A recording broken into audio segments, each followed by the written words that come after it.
अर्थ magnetism, H को हम लोग मैग्नेटाइजिंग फील्ड कहते हैं, आई को इंटेंसिटी ऑफ मैग्नेटाइजेशन कहते हैं, शी एक्स लिखा है यहाँ पे ना, मैं एक्स कहूँ या शी कहूँ, एक्स ही कहता हूँ, एक्स कहने आसानी होगी ना इसीलिए। एक्स मैग्नेटिक ससेप्टिबिलिटी कहते हैं। इम्पोर्टेंट बात, यहाँ पे मैग्नेटाइजिंग फील्ड कहो या मैग्नेटाइजिंग फोर्स कहो या मैग्नेटाइजिंग इंटेंसिटी कहो, बस वर्ड मैग्नेटाइजिंग रहना चाहिए।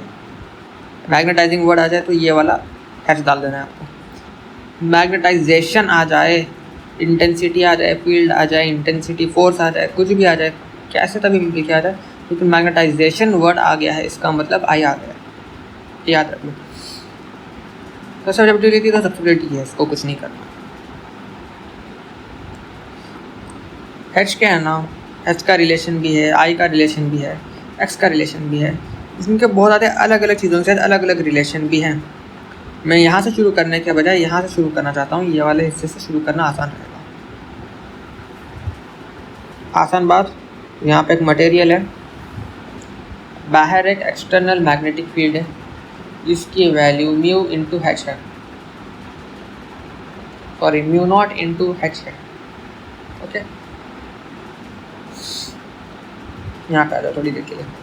एच को हम लोग थोड़ी देर के लिए बी एक्सटर्नल ही मानेंगे, ऑल्दो बी एक्सटर्नल नहीं है, ऑल्दो ये बी एक्सटर्नल नहीं है, लेकिन बी एक्सटर्नल ही मान के काम चलाएंगे तो हमारा काम आसान हो जाएगा। जैसे कि एच की value B external upon mu naught है, लेकिन आप बी एक्सटर्नल मान सकते हो, आपका काम आसान बन जाएगा। ओके, इंटेंसिटी ऑफ मैग्नेटाइजेशन के अंदर आई को आप मैग्नेटिक फील्ड इंड्यूस्ड मान सकते हो थोड़ी देर के लिए, although magnetic field induced upon mu not हो जाएगी एग्जैक्ट वैल्यू उसकी, लेकिन आप मैग्नेटिक फील्ड के हिसाब से मान के चलोगे तो आसान हो जाएगा समझना। तो ससेप्टिबिलिटी के बारे में बता दूंगा आपको, या यहाँ पर ही बता देता हूँ। आप जितना बी एक्सटर्नल डालोगे ना, उतना ज़्यादा बी इंड्यूस होगा, तो याद रखना। आप जितना ज़्यादा एक्सटर्नल फील्ड डालोगे तो मटेरियल के अंदर उतना ही ज़्यादा इंड्यूस्ड फील्ड बनेगा। इस डायरेक्शन में भी हो सकता है, इस डायरेक्शन में भी हो सकता है, समझ गए। सो इसी प्रोपोर्शनलिटी को हटाते हुए B external is equal to chi या एक्स इंटू बी इंटरनल लिख देते हैं।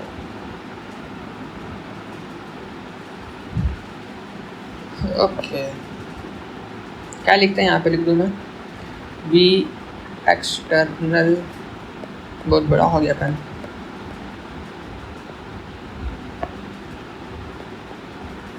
ये बहुत छोटा हो गया।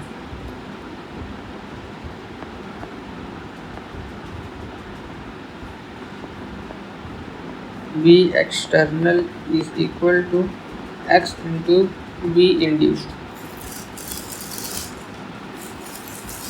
इसी को आप इसके टर्म्स के अंदर भी लिख सकते हो।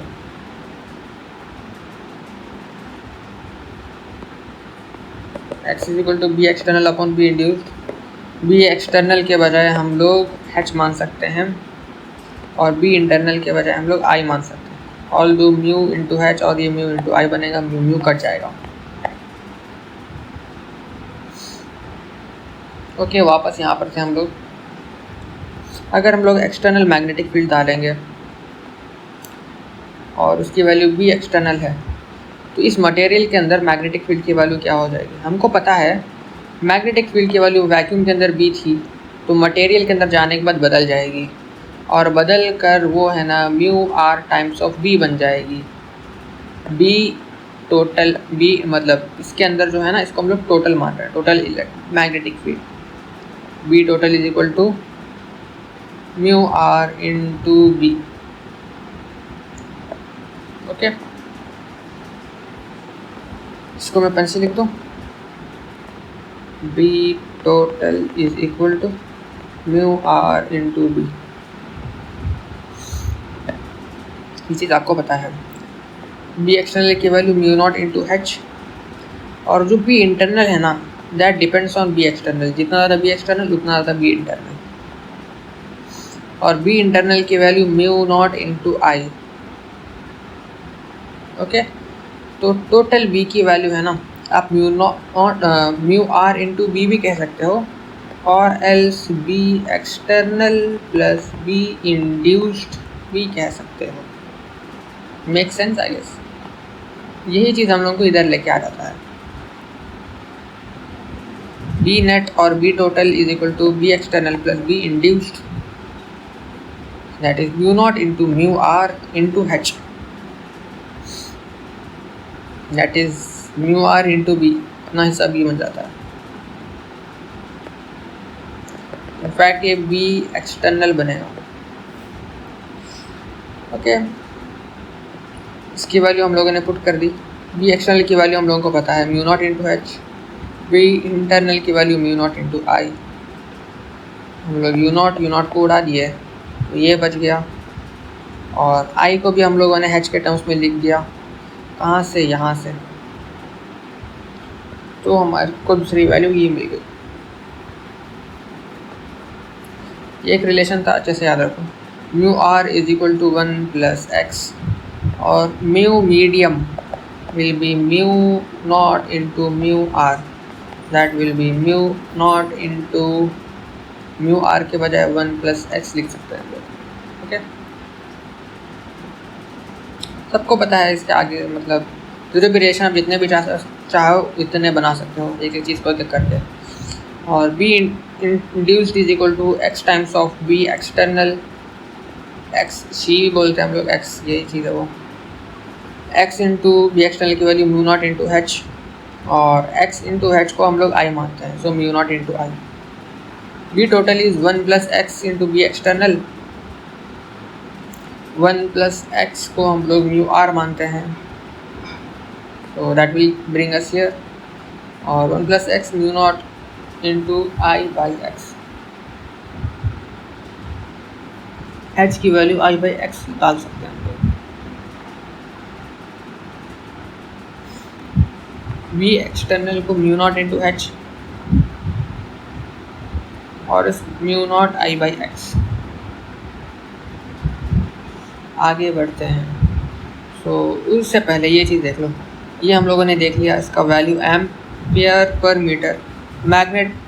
इंटेंसिटी ऑफ मैग्नेटाइजेशन का एक और रिलेशन ये है कि I is equal to total magnetic dipole moment per unit volume. M is magnetic moment, V is volume, tells us how much a material is magnetized। ये हमको बताता है कि मटेरियल कितना ज़्यादा मैग्नेटाइज हो गया, और इनफैक्ट मटेरियल कितना ज़्यादा मैग्नेटाइज हो गया वो हम लोग को पता चलता है मैग्नेटाइजिंग फील्ड से। मतलब मैग्नेटाइजिंग फील्ड कितना ज़्यादा रहेगा उतना ही ज़्यादा इंटेंसिटी ऑफ मैग्नेटाइजेशन रहेगा। वही that is this is B induced is directly proportional to B external, right. वही चीज़ बी एक्सटर्नल ये है, बी इंड्यूस्ड ये है। हर चीज़ रिपीट होगी यहाँ पे क्योंकि सब रिलेटेड है एक दूसरे से। And axis susceptibility is ease to get magnetized. यहाँ पे हम लोग ये देखते हैं कि कितना ज़्यादा एक्सटर्नल मैग्नेटिक फील्ड डालने पर इंटरनल इंड्यूस्ड बन रहा है, इलेक्ट्रिक मैग्नेटिक फील्ड इंड्यूस हो रहा है, इसी का रेशियो ये। और इनफैक्ट आप यहाँ पे ये भी देख सकते हो क्या, बी इंड्यूस्ड है ना, इसको हम लोग लिख देता हूँ मैं, B induced is equal to x times of B external, और यहाँ पे B total is equal to mu R times of B external.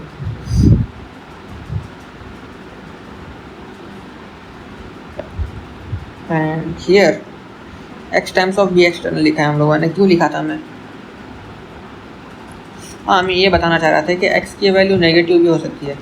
जब x की वैल्यू नेगेटिव होगी तो ये जो इंड्यूस्ड मैग्नेटिक फील्ड रहेगी ना वो इस डायरेक्शन में रहेगी, और x की वैल्यू अगर पॉजिटिव बन रहा है तो इंड्यूस्ड मैग्नेटिक फील्ड इस डायरेक्शन में बन जाएगी, और x की value positive and greater than 1 से बड़ी बन जाए तो इंड्यूस्ड मैग्नेटिक फील्ड है ना वो बाहर के वाली मैग्नेटिक फील्ड से भी ज़्यादा बड़ी बनकर बता सकता है। समझ रहे हो? That will be in case of ferromagnetic substance. Ferromagnetic substance are very strong magnets. थोड़ी सी इलेक्ट्रिक फील्ड डाल तो खतरनाक गढ़ बन जाएंगे मैग्नेट। आगे बढ़ते हैं। Diamagnetic substance, they are weak, they repel the magnetic field. इनका म्यू और लेस देन 1 होता है, एक्स नेगेटिव होता है। ये वही प्रजाति है जहाँ पर हमारी induced magnetic field opposite direction में बनती है, अगर एक्सटर्नल इस डायरेक्शन में बन रहा है तो। X is minus, mu are is 1 plus X. Graphite bismuth examples हैं इसके।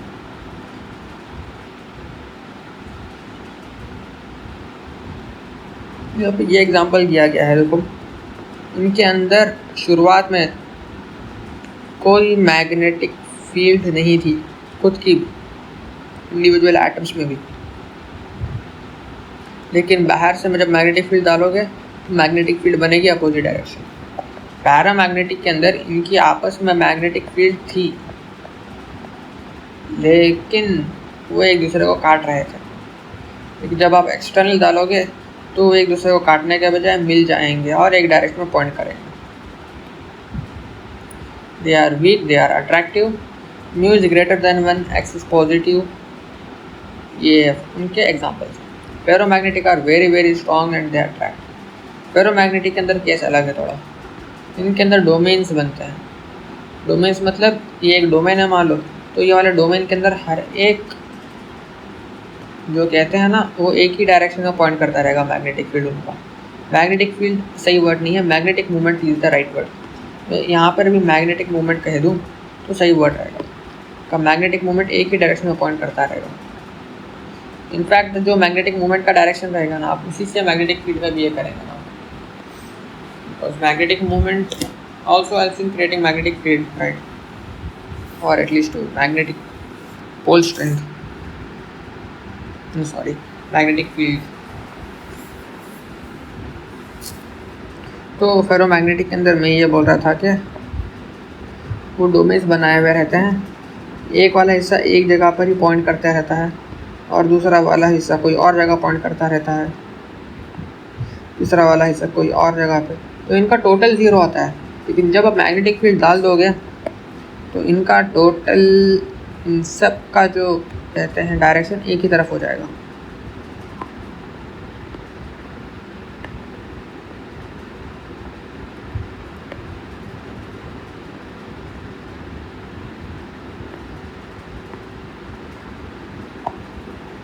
और ये बहुत स्ट्रांगली बिहेव करते हैं, सो दे आर वेरी स्ट्रॉन्ग। बस x is greater than x is positive and x is very much greater than 1, mu is also very much greater than 1, I is very much greater than h। मैंने जो बताया था, कभी कभी इसके अंदर induced magnetic field इतनी ज़्यादा बन जाती है कि वो इससे भी ज़्यादा बन जाती है। They are in ferromagnetic.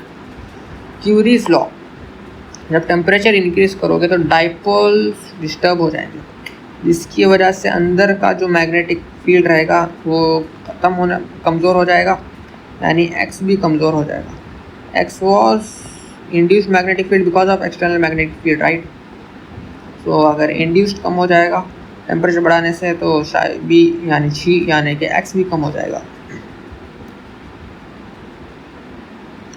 और इसका रिलेशन इधर दिया गया है, x is equal to c/t।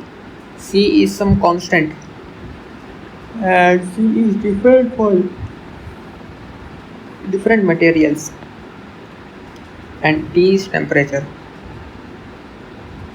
Inverse ही जा रहा है। देखो आप यहाँ पर ये भी देख सकते हो कि x is equal to I/h। यहाँ पर I was induced magnetic field, right? And h was external magnetic field। इसके अलावा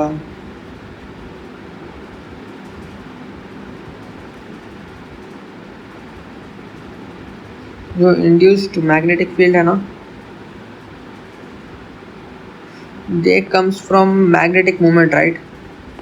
मैग्नेटिक मोमेंट से आते हैं, और मैग्नेटिक मोमेंट की वैल्यू I इंटू ए से आती है। I की वैल्यू V/R से आती है। टेम्परेचर इंक्रीज़ करने पर R की वैल्यू इंक्रीज़ करती है, I की वैल्यू डिक्रीज़ करती है, M की वैल्यू डिक्रीज़ करती है, यानी कि इसकी वैल्यू डिक्रीज़ करती है, यानी कि X की वैल्यू डिक्रीज़ करती है। तो टेम्परेचर बढ़ाने पर I डिक्रीज़ करता है, X डिक्रीज़ करता है।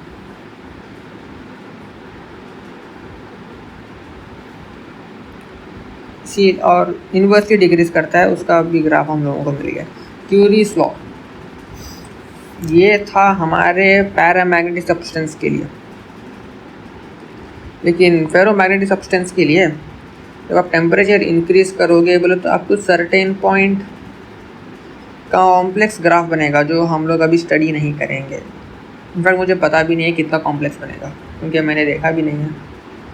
कुछ कॉम्प्लेक्स ग्राफ बनेगा, मुझे इतना मालूम है।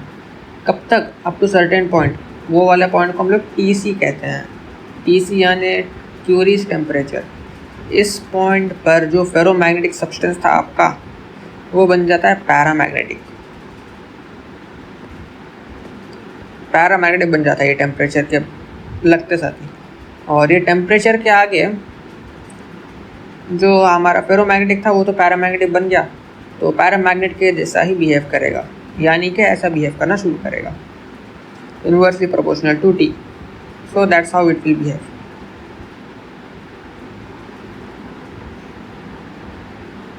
Think that is clear. और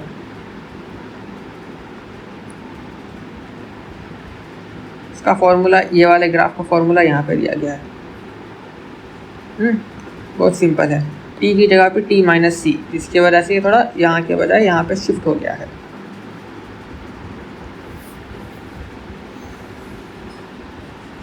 और भी है डायामैग्नेटिक, पैरामैग्नेटिक, फेरोमैग्नेटिक।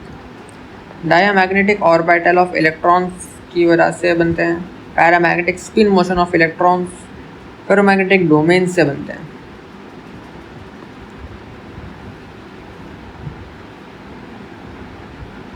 और इनका ग्राफ डायग्राम ऐसा दिखता है। एक छोटा सा सवाल बन भी सकता है, जैसा मान लो क्या हम लोग यहाँ पे फेरोमैग्नेटिक का जो डायग्राम है ना, ऐसा बना सकते हैं। लाइक यहाँ पे हम लोग बॉक्स तो ड्रॉ कर दिए, लेकिन मैग्नेटिक मोमेंट, मैग्नेटिक फील्ड है ना, पहले ऐसा डाला था, समझ, मतलब जब यह वाला हिस्सा नहीं था,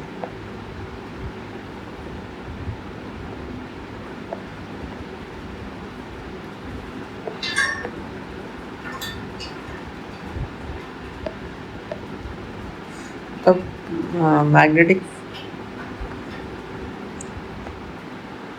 मैग्नेटिक फील्ड इस डायरेक्शन में था, ओके। लेकिन जब हम लोग फेरोमैग्नेटिक सब्सटेंस डालेंगे तो क्या हम लोग यहाँ पे चार मैग्नेटिक फील्ड अंदर डाल सकते हैं? कोई एक मैग्नेटिक फील्ड अपने तरफ से ऐड कर सकते हैं क्या, to show that it is of high strength? क्या जब यहाँ पे 3 मैग्नेटिक फील्ड थे तो यहाँ पे भी 3 ही मैग्नेटिक फील्ड रहना चाहिए?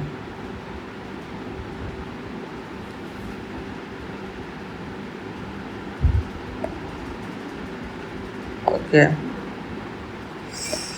तो डायामैग्नेटिक डायग्राम भी देख लिया हम लोगों ने। और आई और एच का स्लोप, आई और एच का ग्राफ देखो। जैसे एच इंक्रीज़ करोगे वैसा ही आई इंक्रीज़ होगा, और आई हम लोगों को मालूम है एच के अपोजिट डायरेक्शन में इंक्रीज़ होगा, so that will be negative direction. M individual magnetic field, magnetic dipole moment individually नहीं रहेगा और टोटल में भी नहीं रहेगा। व्हेन देयर इज़ नो, में यहाँ पे लिखना चाहिए, नो एक्सटर्नल मैग्नेटिक फील्ड की बात कर रहे हैं, तब इंडिविजुअल भी नहीं, टोटल भी नहीं। इसके अंदर इंडिविजुअल रहेगा लेकिन टोटल नहीं रहेगा, यानी कि इंडिविजुअल ऐसा ऐसा ऐसा इनका डायपोल मूवमेंट रहता है लेकिन टोटल कट जाता है। इस केस के अंदर इंडिविजुअल में भी रहता है और डोमेन के अंदर भी रहता है, लेकिन जो डोमेन रहता है ना वो एक दूसरे को आपस में काट देते हैं, तो टोटल नहीं रहता। दोनों केस में टोटल में नहीं है देखो, लेकिन जब आप एक्सटर्नल डालोगे तो टोटल आ जाएंगे इन तीनों में भी। ओके, म्यू आर की वैल्यू 1 से लेके 0, यहाँ पे 2 से लेके 1, यहाँ पे greater very much greater than 1 लिखा हुआ है, ऐसा नहीं लिखा है कि ग्रेटर देन 2। ओके, याद रखो। But it is also saying that कोई मटेरियल की म्यू आर की वैल्यू 1.8 हो जाए है और वो फेरोमैग्नेटिक रहे, ऐसा भी हो सकता है शायद। और इसको यहाँ पे ग्रेटर देन 2 भी लिख सकते थे ना, वेरी मच ग्रेटर देन 1 बोल के लिखा हुआ है उन्होंने। एनीवेज आगे बढ़ते हैं, फोर्स की बात करते हैं। इन सब ये आप देखिए कंफ्यूज हो जाओगे, इसलिए पहले ये देखो। नॉर्थ पोल साउथ पोल हम लोगों को मालूम है क्या रिपेल करता है, ये पैरामैग्नेटिक डायमैग्नेटिक सब्सटेंस, तो ये नीचे जाएगा। ये पैरामैग्नेटिक सब्सटेंस अट्रैक्ट करता है तो ऊपर जाएगा। यहाँ पे तो ये पूरा का पूरा ऊपर आ जाएगा, मतलब पूरा का पूरा नहीं, बहुत ऊपर आ जाएगा। इस वाले केस के अंदर ये रिपेल करता है ना, तो this diagram is something like this, ऐसा। ये 3D का मैंने डायग्राम बना दिया, तो ये है ना इस डायरेक्शन में है। ओके, नॉर्थ और साउथ पोल के परपेंडिकुलर में है, लेकिन ये नॉर्थ और साउथ पोल को लग के ऐसा है, यहाँ पर भी ऐसा है। ये वाला देखो अभी, यहाँ पे हम लोग सबसे पहले ये वाला देखते हैं, ये वाला आसान है। इसीलिए जब नॉर्थ पोल और साउथ पोल एकदम करीब हैं, जब नॉर्थ पोल और साउथ पोल एकदम करीब हैं, तो सबसे ज़्यादा मैक्सिमम उनकी मैग्नेटिक फील्ड हो जाएगी सेंटर पे। तो हम लोगों को मालूम है जहाँ पे मैग्नेटिक फील्ड ज़्यादा पैरामैग्नेटिक अपोज करता है, वो वहाँ से दूर भागेगा, इसलिए बीच में डिप आ गया। लेकिन जब नॉर्थ पोल और साउथ पोल दूर दूर हैं, तो मैग्नेटिक फील्ड की वैल्यू नॉर्थ पोल पे पोल के करीब ज़्यादा रहेगी और सेंटर पे कम हो जाएगी। इसीलिए ये क्या करेगा, कहाँ पे कम रहेगी वहाँ पे भागेगा। यहाँ पे आ जाओ, ये अट्रैक्ट होता है। नॉर्थ पोल साउथ पोल करीब है बोले तो सेंटर पे फुल मैग्नेटिक फील्ड, तो सेंटर पे जाके बैठेगा। लेकिन जब आप दूर कर दोगे तो क्या कहते हैं, पोल्स के ऊपर ज़्यादा मैग्नेटिक फील्ड स्ट्रेंथ, तो ये फोल्ड्स के ऊपर जाके बैठेगा मैग्नेटिक फील्ड। यस, इसके अंदर इसी चीज़ का थोड़ा एक्सट्रीम केस बनता है और कुछ नहीं।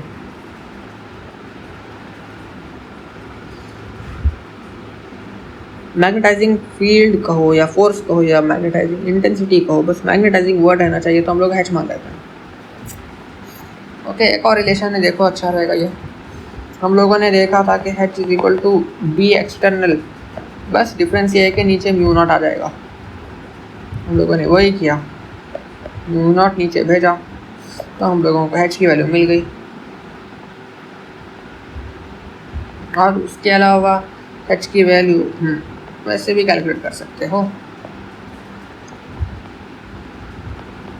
H is equal to B upon mu naught, जहाँ पे B की वैल्यू हम लोग कैसे कैलकुलेट करेंगे, ऐसे कैलकुलेट करेंगे, mu medium into n, that is total number of turns into I, mu N I, that is magnetic field due to solenoid at the centre point. इसको पुट कर दो इधर और सिंप्लीफाई कर दो, तो क्या आ जाएगा, म्यू आर एन आई।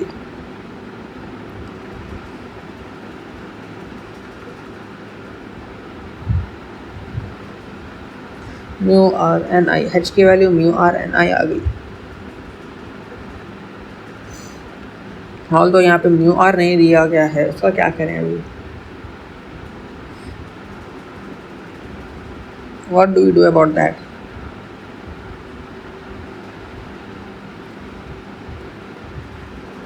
कुछ नहीं करना। यहाँ पे B क्या था, B एक्सटर्नल था, B टोटल नहीं था, तो यहाँ पे म्यू एम नहीं बल्कि म्यू नॉट आ जाएगा, यानी कि यहाँ पे म्यू आर नहीं बचेगा।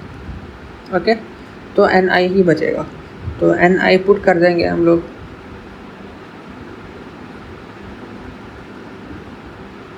H is equal to N I.